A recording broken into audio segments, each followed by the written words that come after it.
Bonjour à tous et bienvenue dans cette troisième newsletter, donc des newsletters en vidéo. Ça fait 3 semaines que je teste ce format, pardon, 4 semaines d'ailleurs, puisque la semaine dernière il n'y avait pas de newsletter, tout simplement parce que j'avais énormément de choses qui allaient arriver dans la semaine et je me suis dit que j'allais garder ça en fait pour cette newsletter, hein.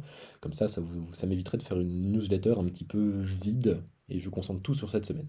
Vous voyez d'ailleurs que mon setup est pas du tout le même que d'habitude, hein. J'ai une vidéo complètement schlag, voilà, je suis désolé de ça, hein, vous êtes habitué à me voir sur le côté. Bref, vous allez comprendre d'ici quelques minutes pourquoi est-ce que je tourne avec ce setup-là, et il y a une très bonne raison à ça, et je pense qu'elle devrait vous intriguer ou vous plaire, et normalement ça devrait être d'ailleurs dans le titre de la vidéo.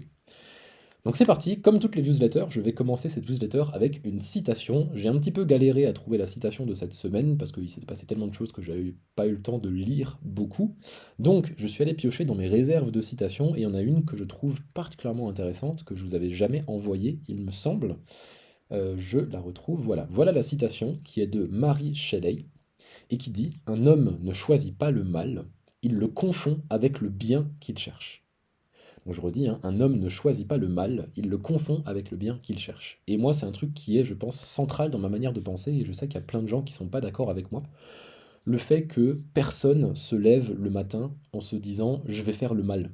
Personne se lève le matin avec de mauvaises intentions. Je suis profondément persuadé dans ma philosophie de vie que toute personne, même les pires personnes auxquelles vous puissiez penser, aucune de ces personnes n'avait de mauvaises intentions. Je pense profondément que on cherche tous à faire le bien autour de nous, mais que le vrai problème est qu'on a tous une notion différente de bien. Par exemple, certains vont considérer ce qui est bien comme ce qui est bien pour la collectivité, par exemple. Ils vont arriver à se détacher de leur propre ego pour considérer le bien collectif.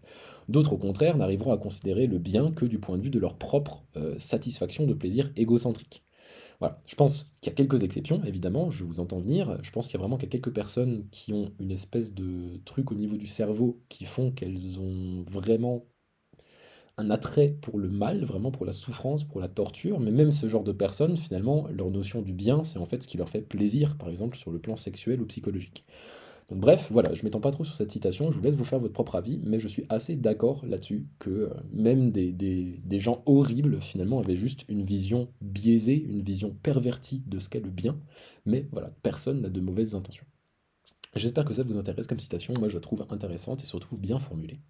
Et on passe tout de suite, après cette citation, aux nouvelles de la semaine. Il y a 4 nouvelles, dont une grosse nouvelle qui devrait vous changer, surtout pour ceux qui suivaient les streams. Je vais commencer tranquille. La première nouvelle, c'est, vous l'avez vu, je pense, c'est qu'il y a un nouveau morceau qui est sorti cette semaine qui s'appelle L'appartement. Je me suis déjà étendu pas mal dessus en stream, dans la petite vidéo compagnon que j'ai faite, hein. Vous avez vu que j'ai, pour la première fois, et je vous explique après qu'est-ce qui m'a amené à faire ça, fait une vidéo compagnon, en fait une vidéo d'une quinzaine de minutes, un petit peu plus grand public, où je vous explique tout le processus, enfin une partie du processus de création qui m'a amené à faire ce morceau. Et je vérifie que tout fonctionne bien. Et c'est un morceau dont je suis extrêmement fier. Les derniers morceaux, les quelques deux trois derniers morceaux de Lyon, j'étais vraiment content. Je trouve que j'avais vraiment réussi à exprimer des choses intéressantes dedans. Mais ce morceau, c'est celui sur lequel je suis le plus heureux sur le plan technique. J'ai vraiment l'impression que j'ai atteint un espèce de palier un petit peu supérieur au niveau de la production. Je trouve qu'il y a une bonne largeur stéréo, je trouve que la profondeur est plutôt bien gérée, je trouve que elle est assez puissante, avec des bons enchaînements, des bons contrastes, des bonnes transitions. Je trouve que les refrains fonctionnent bien. Je suis vraiment content de ce morceau. Et d'ailleurs, ça se voit que ça vous a plu énormément parce que vous avez fait beaucoup plus de retours que le dernier morceau. Et d'ailleurs, il y a beaucoup plus de gens qui se sont abonnés à la chaîne après avoir découvert ce morceau que pour mes autres morceaux. Donc j'ai l'impression que j'ai un peu trouvé quelque chose qui vous plaisait, un son qui me plaisait à moi. Et je vais essayer de continuer ça dans les prochains morceaux. Sachant que c'est un morceau par contre qui m'a pris beaucoup plus de temps à produire que d'autres, hein. En moyenne, un morceau de Lyon, ça se produit entre 12 et 14 heures à peu près pour un morceau complet. Là, vu le nombre de streams, j'ai pas recompté, mais je pense qu'on doit être largement au-dessus de 20 heures de création, ce qui est vraiment énorme, hein. Vous savez, pour ceux qui me suivaient mes streams tout au début, qu'avant j'avais un timer qui me forçait à avancer d'étape en étape. Là, franchement, bah les couilles. Vraiment, j'ai fait à ma manière, j'ai pris le temps de faire du sound design, j'ai pris le temps de vraiment peaufiner, j'ai même repris toute une partie du morceau, je ne l'ai pas fait en stream, mais il y a toute une partie du morceau au moment du mixage que j'ai complètement refaite, en fait. La basse, la batterie ont été complètement changées. Vous pouvez d'ailleurs aller checker les streams si la transition vous intéresse, hein, pour comparer avec ce qu'il y a actuellement. Mais voilà, je suis très fier de ce morceau. Bienvenue à ceux qui sont arrivés sur la chaîne, qui se sont abonnés entre-temps. Évidemment, toutes mes vidéos ne ressemblent pas à celles que vous êtes en train de voir, mais voilà, je teste ce concept un petit peu plus familier, sans montage, voilà, directement de vous à moi, quoi. Merci de vous être abonné, merci de vous être abonné, et j'espère que vous allez apprécier votre voyage dans l'univers de Lyon et que les valeurs de Lyon vont vous parler et vous apporter un petit peu de bonheur. C'est un peu l'objectif du projet Lyon. Voilà, donc ça c'était la première actualité, le nouveau morceau. Allez l'écouter si jamais vous ne l'avez pas écouté. D'ici 2 semaines à peu près, il sera sur Spotify, parce qu'il y a toujours un petit décalage de 2 semaines, hein, le temps que le morceau soit accepté sur les plateformes, etc. etc. Deuxième annonce, vous savez que ces derniers temps étaient un peu difficiles pour moi parce que j'avais pas une baisse de motivation, je suis toujours très motivé, mais j'avais un petit peu un sentiment d'impuissance finalement. Je pense que c'est dû au fait que là, ces derniers temps, il y a deux de mes amis, en tout cas deux de mes connaissances que j'avais un peu perdu de vue, et j'ai découvert il n'y a pas longtemps que tous les deux avaient une chaîne YouTube à plus de 150 000 abonnés, un truc comme ça, chacun des deux, vous voyez. Et il y en a une qui est coach vocal, je l'avais rencontrée il y a quelques années, et l'autre qui est coach en développement personnel. Et moi, avec ma petite chaîne de moins de 200 abonnés derrière, je sais qu'il faut pas se comparer, il faut pas comparer ses débuts au milieu de carrière de quelqu'un d'autre, je sais profondément tout ça, mais ça m'a vraiment touché de voir ce truc-là et de me dire, putain, ça fait 2 ans que je fais cette chaîne. Alors, en vrai, la chaîne YouTube, je l'entretiens depuis pas tant de temps que ça, mais ça fait 2 ans que cette chaîne existe, ça fait 2 ans que je fais de la musique, que j'ai streamé sur Twitch, que j'ai publié sur Insta, que j'ai publié presque une soixantaine de morceaux, en tout cas que j'ai écrit presque une soixantaine de morceaux, et je suis quand même sur une petite chaîne qui a moins de 200 abonnés, et même si je sais que c'est déjà énorme et que c'est déjà très très cool d'avoir tous ces gens qui me font confiance, bah, le fait de me comparer avec les autres, ça a fait que j'ai vraiment en mode est-ce que je suis fait pour ça en fait? Est-ce que je fais quelque chose mal? Est-ce que c'est moi qui ai cru que j'étais bon pour ça? Et parce que mon souci, c'est aussi qu'il y a beaucoup de gens qui ont vu par exemple les vidéos, les clips, mais déjà qui les regardaient pas jusqu'au bout. Les statistiques sont assez mauvaises là-dessus, et en plus, il y a une bonne partie des gens qui regardent non seulement pas jusqu'au bout, mais qui en plus ne s'abonnent pas derrière. Je sais que c'est un problème récurrent, mais moi, du coup, ça m'a vraiment fait douter de moi-même en mode est-ce que je suis fait pour ça? Est-ce que ma musique est assez bonne? Est-ce que je me suis leurré dans le fait que j'étais fait pour ce truc-là ou que j'allais pouvoir réussir ça? Et j'avais honte de moi-même en fait. D'ailleurs, j'ai toujours un petit peu honte de moi-même sur ça, le fait de ne pas arriver à faire décoller cette chaîne malgré tous mes efforts. Et je sais que ça finira par fonctionner. Et d'ailleurs, encore une fois, merci à ceux qui sont inscrits cette semaine et qui m'ont fait des retours. Ça m'a fait vraiment, vraiment du bien au moral, en fait, de me dire que, ouais, en fait, il y a peut-être un truc qui fait que ça pourrait marcher, quoi. Il faut juste que je sois patient.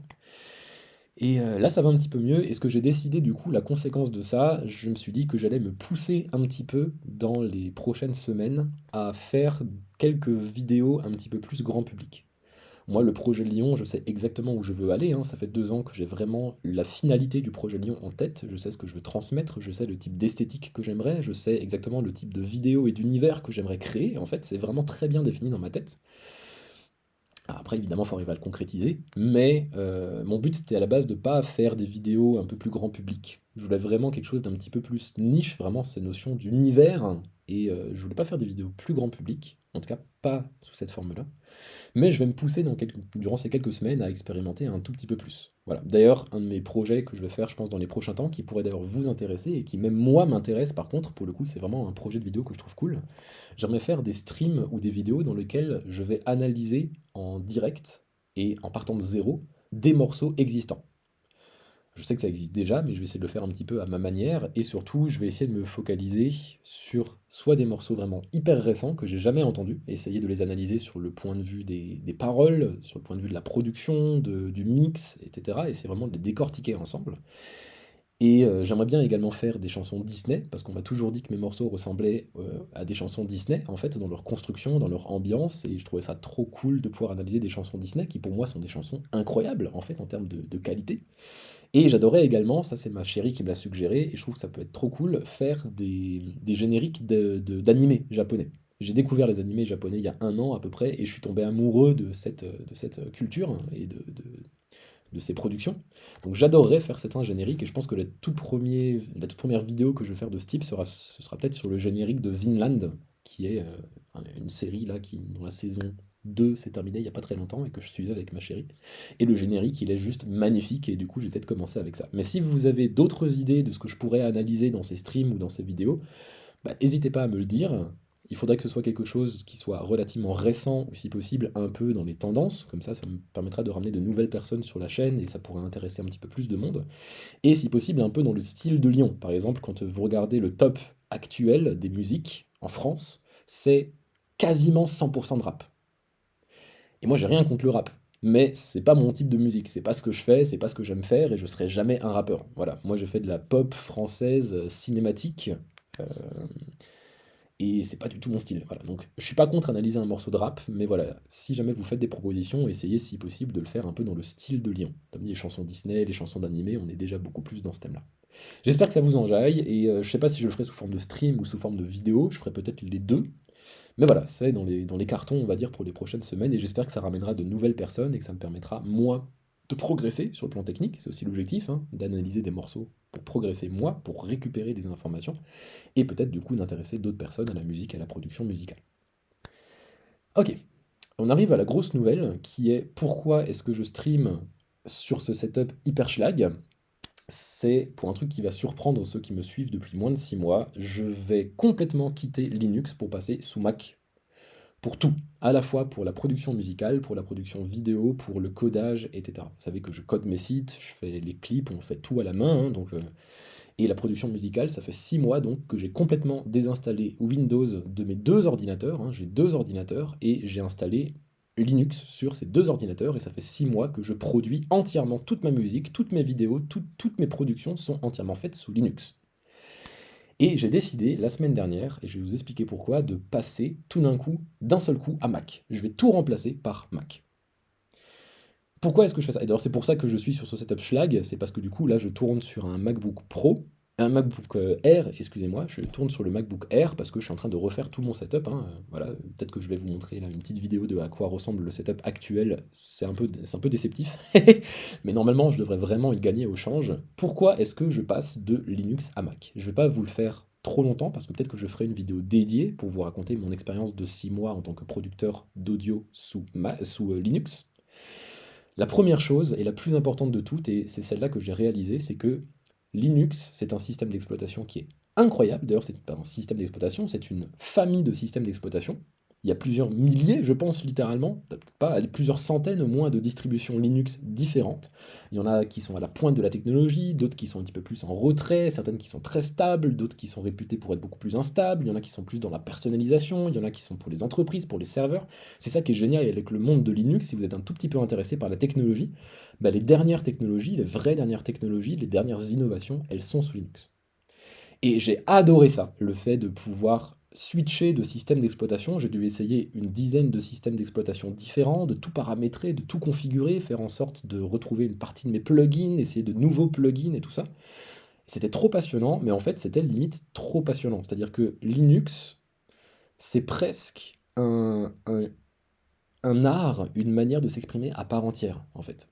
J'ai vraiment passé les 6 derniers mois, j'ai passé beaucoup trop de temps les 6 derniers mois à configurer mon ordinateur, mon système d'exploitation. Et je me rendais compte au fur et à mesure que je passais moins de temps sur la musique, moins de temps à, par exemple, paramétrer mon logiciel ou à travailler mes instruments, que à paramétrer mon Linux. Et c'était trop cool, encore une fois, c'était trop intéressant, ça m'a trop stimulé intellectuellement.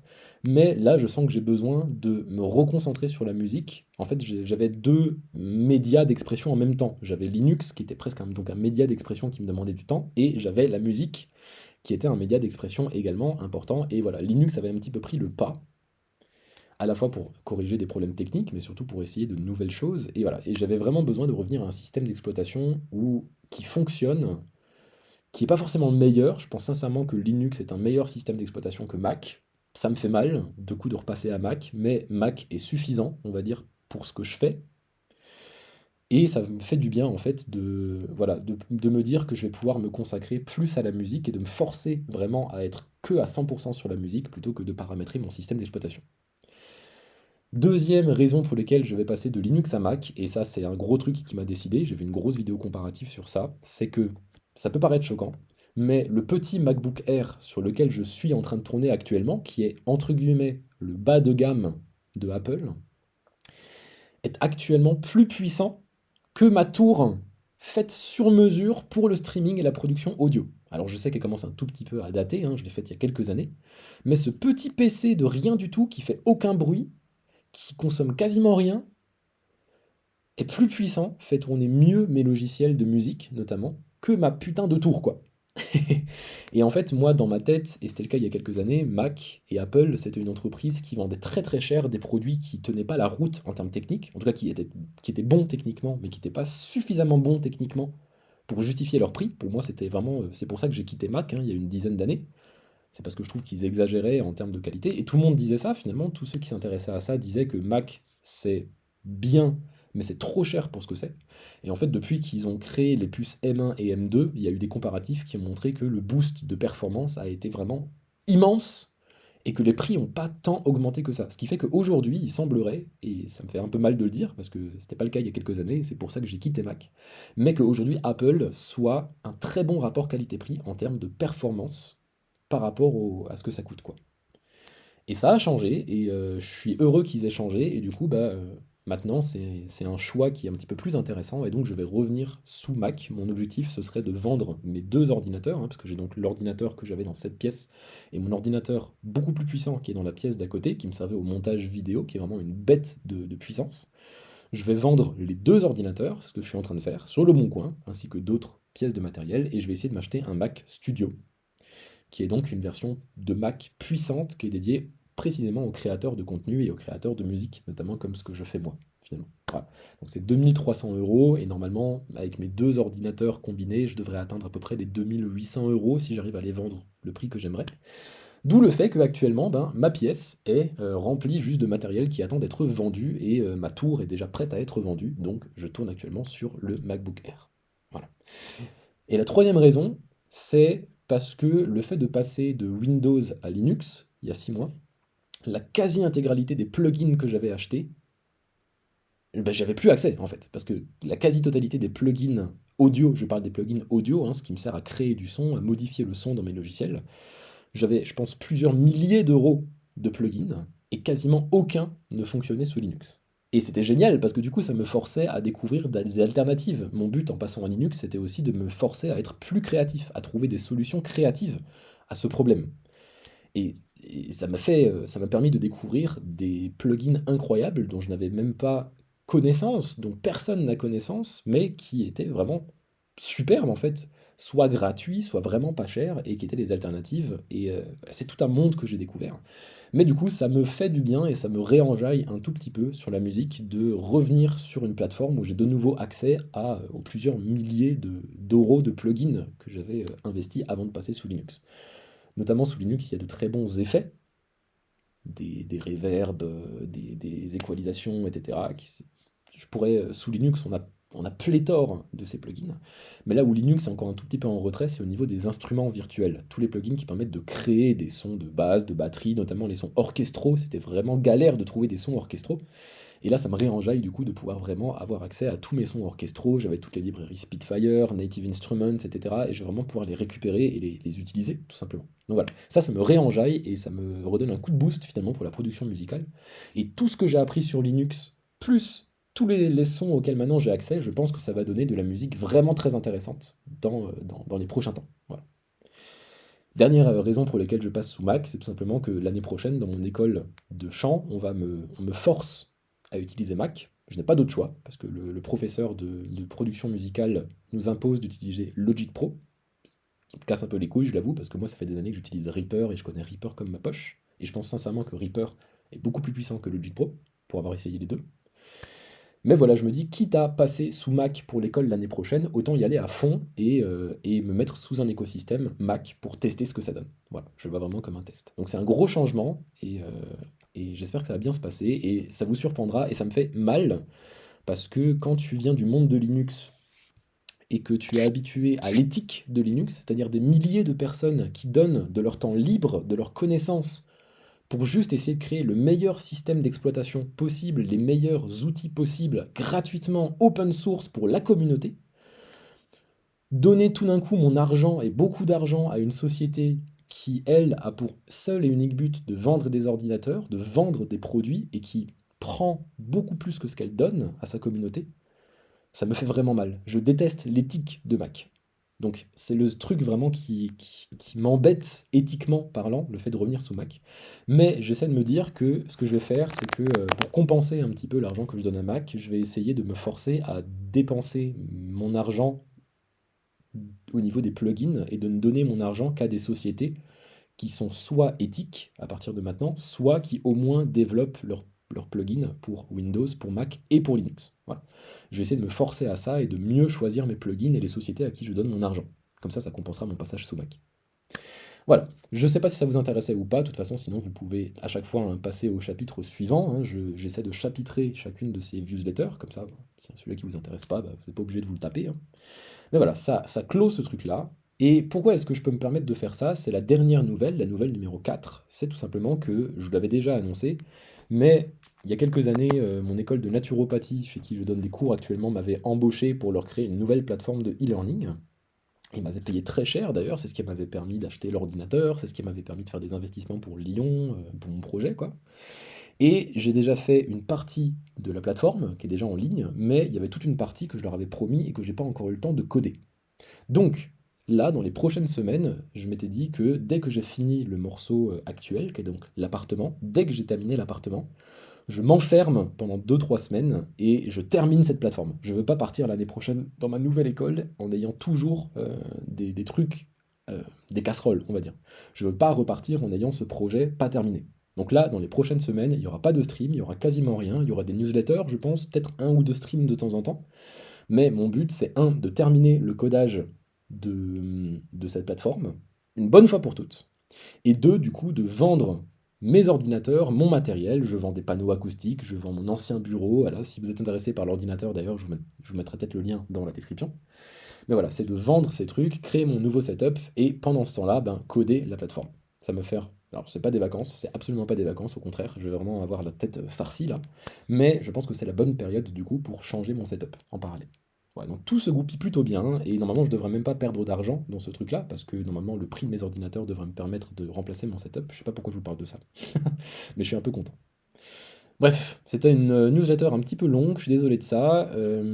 Si jamais vous avez envie de voir un petit tour de mon setup, un petit tour de mon ancien studio du coup, de mon pré-studio actuel, vous pouvez aller regarder la précédente newsletter. Hein. Toutes les newsletters sont disponibles sur la chaîne de Lyon, dans une playlist spéciale qui s'appelle Newsletter. Hein.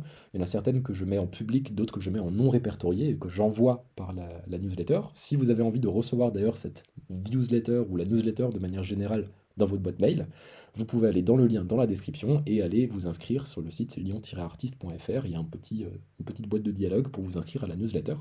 Comme ça, vous êtes sûr de ne rien louper parce que je ne vais pas mettre toutes ces vidéos en public pour ne pas polluer la chaîne. Surtout dans les prochaines semaines où il y aura quasiment il y aura moins de contenus musicaux. Voilà, merci à vous, j'espère que ça rend quand même plutôt bien, j'espère que le format vous a pas dérangé, j'espère que le son était correct parce que j'ai un petit micro à côté là pour enregistrer le son. Et voilà, merci à vous, merci à ceux qui se sont inscrits, qui se sont abonnés à la chaîne. Voilà, ça me fait très plaisir. Laissez un petit j'aime, continuez d'écouter les morceaux, allez les écouter sur Spotify, ça me ferait super plaisir. Faites-vous des petites playlists de Lyon, ce serait trop cool. Et surtout, parlez-en autour de vous. C'est ça qui va permettre au projet de grandir, c'est le bouche à oreille. Moi, je ne peux pas dépenser des mille et des cents dans la pub. Donc c'est vraiment le bouche à oreille qui va permettre au projet de se développer. Et voilà, j'espère que vous, ça va. N'hésitez pas à me dire comment ça va dans votre vie, qu'est-ce que vous avez aimé, qu'est-ce que vous avez moins aimé. Et je vous souhaite une très bonne journée. Ciao!